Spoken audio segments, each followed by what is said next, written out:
We're here today with John Bryant at Old Tavern Farm in Quinton, Virginia. And we're talking about an emerging crop that homeowners can grow themselves.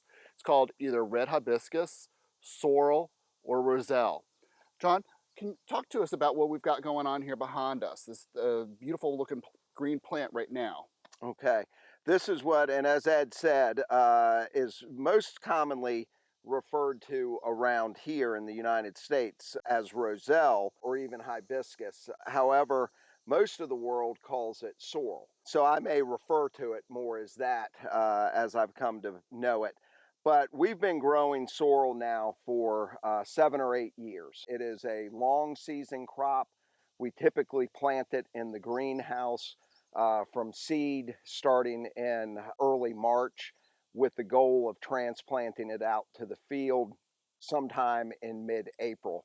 And that might be a little bit early for it, but what we found, because it is daylight dependent and needs a certain number of daylight hours to form its buds and calyxes, which is what we use to make hibiscus tea from, is the earlier we can get it out, the more success we're likely going to have for it. It's a wonderful and a unique crop.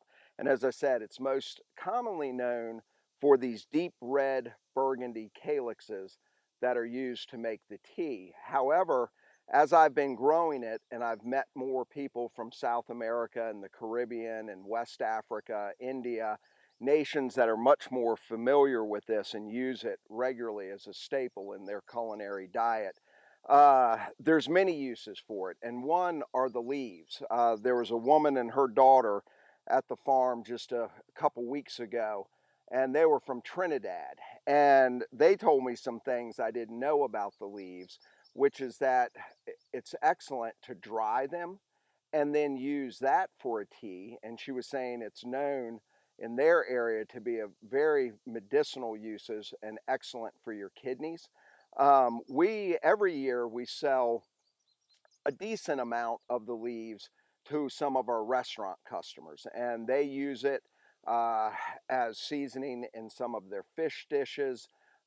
We also have found that a good number of the bar managers will buy it because it's got such a distinct floral, lemony, citrus flavor to the leaves and the calyx that they really can do different infusions and craft some beautiful cocktails with it.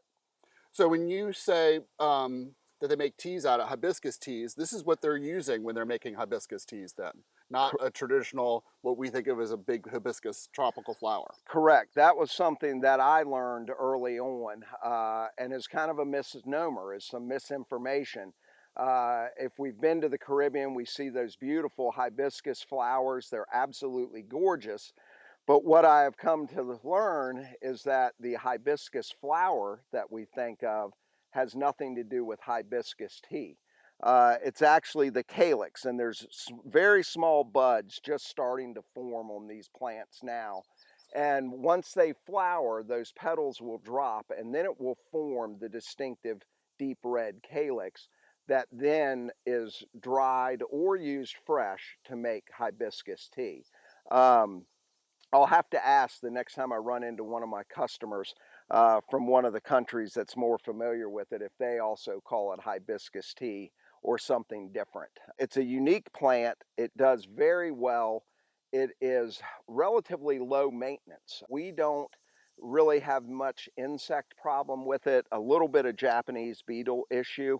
But what we've also found is it is so prolific and grows so well in our hot summer that it can withstand some insect pressure. We don't really get concerned. As you can see behind it is okra, and you can even see some leaf damage from insects on the okra. And it's the same. Both are in the same family, the mallow plant family. But it's a wonderful crop to experiment with. It is very unique. Many people are not familiar with it. Many of us that are tea drinkers are familiar with hibiscus tea, but the actual sorrel plant or roselle plant, whatever you want to call it, is a neat thing. And it's also a beautiful plant with these gorgeous red stalks. So in addition to your garden, you know, it's going to beautify your landscape as well.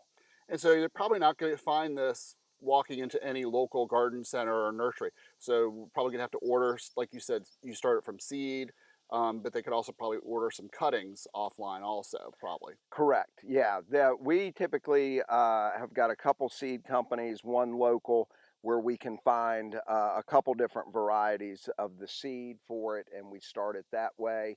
But then there's probably some local garden centers or farm stores, as well as online, where you could order transplants. And I would probably recommend, if you can't start your seed early in the late winter, to get a head start on it, is to try and find a transplant. Well, thank you so much, John, for talking to us today about red roselle. For more information about red roselle tea, follow this link to a recipe from University of Florida Extension.